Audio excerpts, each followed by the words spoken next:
Hello and welcome to the Keep Talking series. I'm your host, Tali Berger.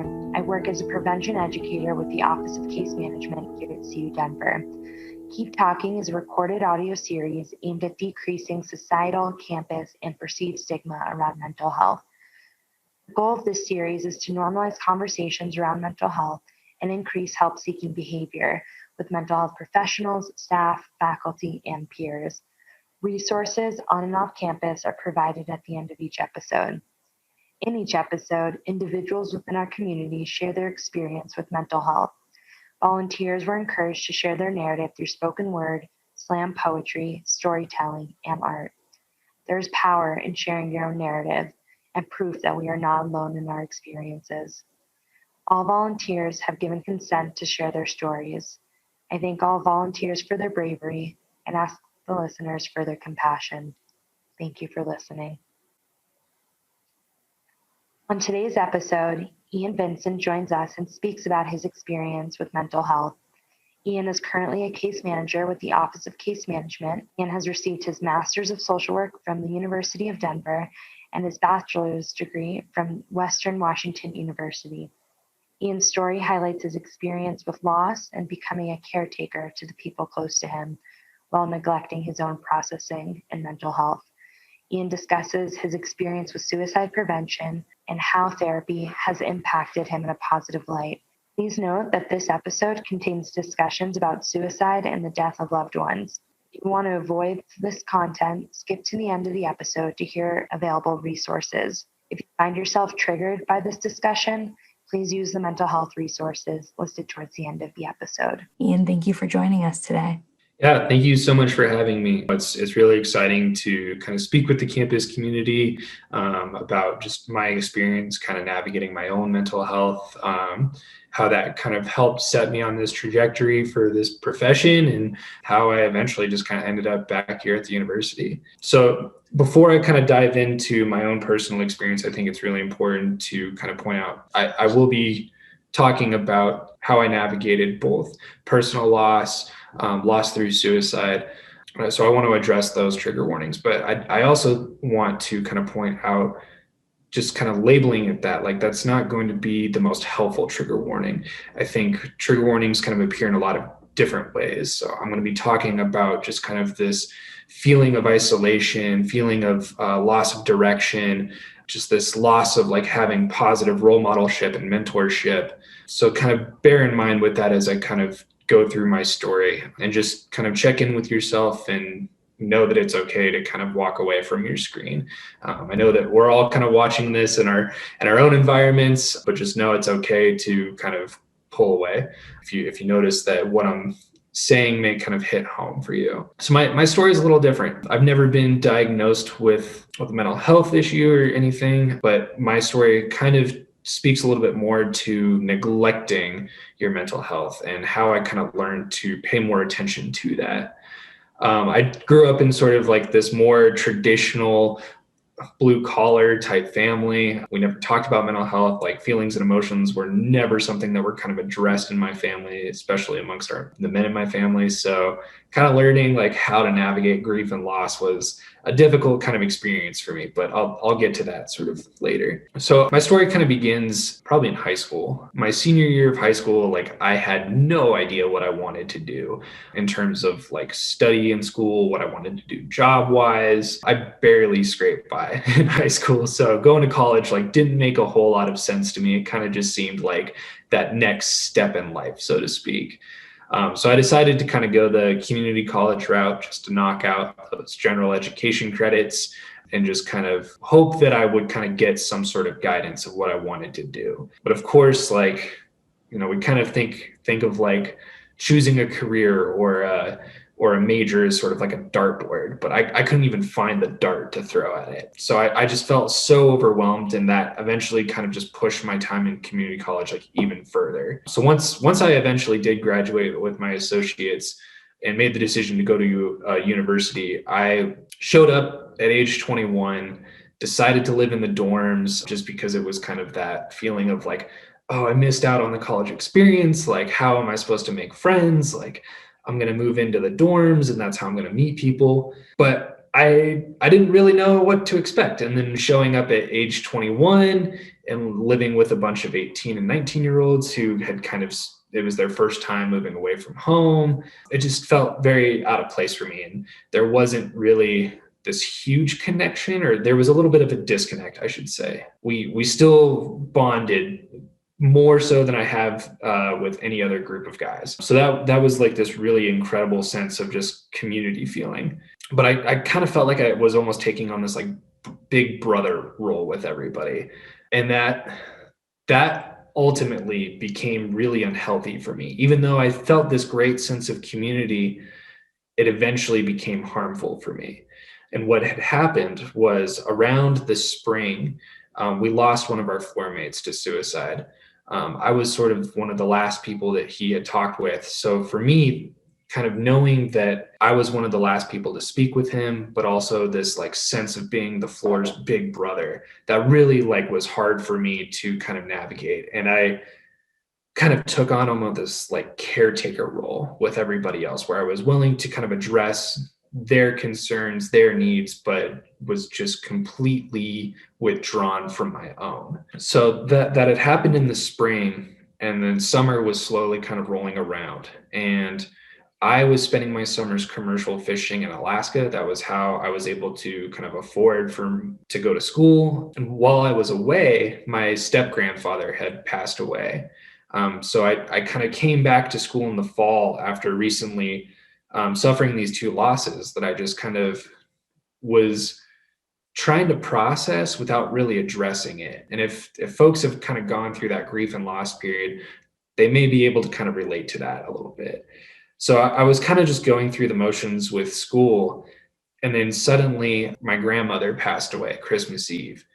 And that was sort of this peak moment for me. My grandmother was really kind of the only person in my family who was like really championing me to go to college. Like, if I use that like dartboard reference, she was the one that like handed me the dart and kind of put the dartboard in front of me. She had told me like, I think you should be a teacher. I think you'd be good at it. And for some reason, being a young male and having somebody tell me, you should do this, you're good at this, that was exactly what I needed to hear. So me going to Western, I went in with the intention of I'm leaving here and I'm going to be a teacher because that's what makes sense because my grandmother told me. And suddenly I lost that sense of guidance. And I just felt this overwhelming spiral and just had no idea what I wanted to do. That was when I also kind of started looking for these volunteer programs and started kind of getting involved with our suicide prevention program that was just starting to take off. I didn't come from a psychology background. It wasn't what I was studying in school, but it was a way for me to kind of help process the loss of my friend's death. And shortly after that, I lost another friend to suicide who also lived on that floor. So my community had been hit really hard by these two suicides. And again, I was struggling with both of their deaths and the death of my grandmother's, but I was more willing to kind of put my energy into supporting my friends rather than acknowledging what was happening to me. I didn't notice that I was kind of isolating myself. I didn't notice that I was just not sleeping, not eating, and was just more focused on making sure that everyone else was doing what they needed to do rather than addressing my own mental health. So then I'm kind of going through the motions with school, again, not doing well, but refusing to acknowledge it. And then suddenly my grandfather passes away. And in this moment, it was really powerful. It was difficult for me. I had witnessed his death. And after his passing, I was having these just horrific flashbacks where I would go through these really intense panic attacks. And it was in that moment, that physical manifestation of that trauma, that I recognized that I wasn't okay. Something was happening to me, but that shift was there had to be something physical happening to me in order for me to recognize, like, I need some help. So that was the first time that I'd reached out to engage in like a therapeutic process myself. And for me personally, that was really helpful. Like I learned to just kind of reframe that relationship. I started just kind of thinking about the importance of all those other relationships. And just how I was kind of navigating all that grief and loss. So I eventually kind of wrapped up college and graduated and was sort of sent out into the world, so to speak. But there was this weird sense of being overwhelmed because I kind of graduated but didn't know what I was supposed to do next. Like I didn't have a job lined up. I was still commercial fishing and going up to Alaska. I got back home from a season after graduating and started working as a marine diesel mechanic. And suddenly this opportunity opened up at Western Washington University. And it was kind of this weird moment for me where I was balancing like, okay, do I want to go into this trade and pursue commercial fishing year round? And then there was this weird sense of I miss doing that mental health work. Volunteering and kind of staying involved became kind of this like passion for me. And I decided, I'm going to do it. Like I'm going to apply for this and see what we can do.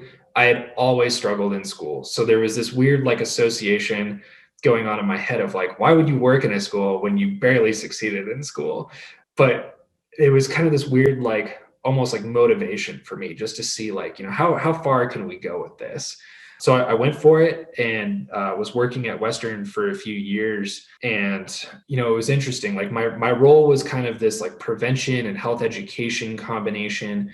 And through that, I also just kind of learned like all these little different ways to navigate your mental health. My experience was very much triggered by grief and loss. And mental health appears for everyone in different ways. I engaged in this therapeutic relationship that worked for me, and I understand like therapy doesn't work for everybody else. I like to say like your relationship with your therapist is a lot like dating. If it doesn't feel like it's right, it doesn't mean like there's not somebody else that's out there for you. So I always kind of encourage people to just keep trying different little things. I feel like mindfulness has become like such this huge buzzword.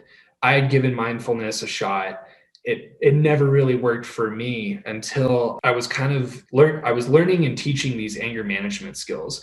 And there was this moment for me where we were talking about kind of recognizing different stages of your anger. And in that moment, I kind of realized like, wow, okay, I get to sort of a boiling point with my anger when I start grinding my teeth.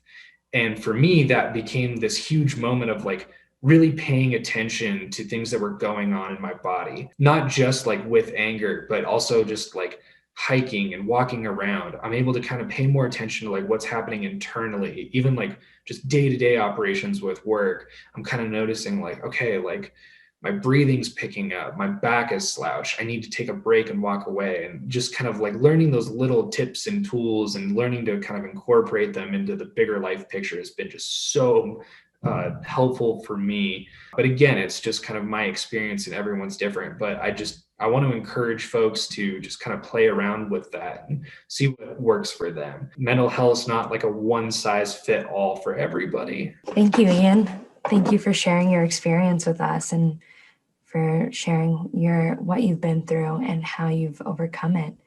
You shared a bit of advice, and I love how you used therapy as a relationship. Continue to keep trying to find someone or find your outlet if you haven't been able to so far. And I'm curious, do you have any additional advice for people going through something similar, how they can get through this? Yeah, I think it just takes such a huge amount of courage and energy to even ask for help and take that first step and even acknowledge that there's something that you want to change. So I applaud the people that are willing to kind of take that plunge, but just know like there's people that want to support you, and be flexible with yourself. Allow yourself the grace to be comfortable, like trying new things. I think we get so hard on ourselves when our traditional ways of taking care of ourselves like don't work. And we tend to be really hard on ourselves because of that. So just allow that space for yourself to try different things. Be willing to create a change. If you don't have a good therapeutic relationship with somebody, try something else. And it's okay to bring that up with them. And if you're not in a space where you feel comfortable doing that, there's people that will advocate for you as well. Utilize those resources. Thank you again for sharing that. What advice do you have for students to utilize resources and get involved on campus? Yeah, so it was funny. Like I transferred in at 21. This is very much my experience, and I'll kind of take ownership of that. I transferred in at 21. I was very kind of turned off to the idea of getting involved in student programming. So for me, it was kind of this weird like grappling with like, what do I do? Student clubs are amazing and something I wish I had taken advantage of when I was a student. For me, I was more kind of in this search for like positive role modelship and mentorship. And I found that while I was a student through some staff members. And it was really interesting for me to kind of just like meet these men that were involved in like the mental health world, and just having these like great conversations on campus that I'd never been a part of prior to showing up to college. So I would encourage students to like really think about like what are the things that they value? Is it like that peer-to-peer relationship, or is it positive mentorship, or like what does that look like? So tapping into even like the career center to just get guidance on like, again, like that dartboard reference, like try to narrow that down. Finding like peer support and making those social connections is huge for you. But also just kind of like be willing to reach out to faculty and staff that you really like feel that mentorship and that comfortability with, and just kind of see where that can go and see how that can be helpful for you as you are sort of navigating this time of your life. There's just so much happening right now. One, just like trying to figure out like, what am I doing here in college? Where do I want to go? And also just kind of navigating that in this like remote environment is so overwhelming. But, there's still that desire for that connection and those people willing to engage with that and support that. So yeah, just continue to reach out. Yeah. Well, thank you again, Ian. You're a blessing. You're so great to have on the team. And I'm so grateful to have met you and be able to hear your experience and stories. If you do know someone who is struggling, or if you yourself is having a tough time, we do have resources on campus, like what Ian mentioned about Student Life, Links Central, Links Connect, but also the Student and Community Counseling Center, which also has crisis walk-in hours. And so they're available Monday through Thursday, 10 a.m. to 4 p.m., and Friday, 11 a.m. to 2 p.m. for crisis walk-in hours. In addition, you can call their number at 303-315-7270 to get started with mental health counseling. There's also the Colorado Crisis Services available via text, chat, and phone. So please reach out if you need any additional support. And Ian, thank you. There's so much power in sharing your experience, and I know that I appreciate it.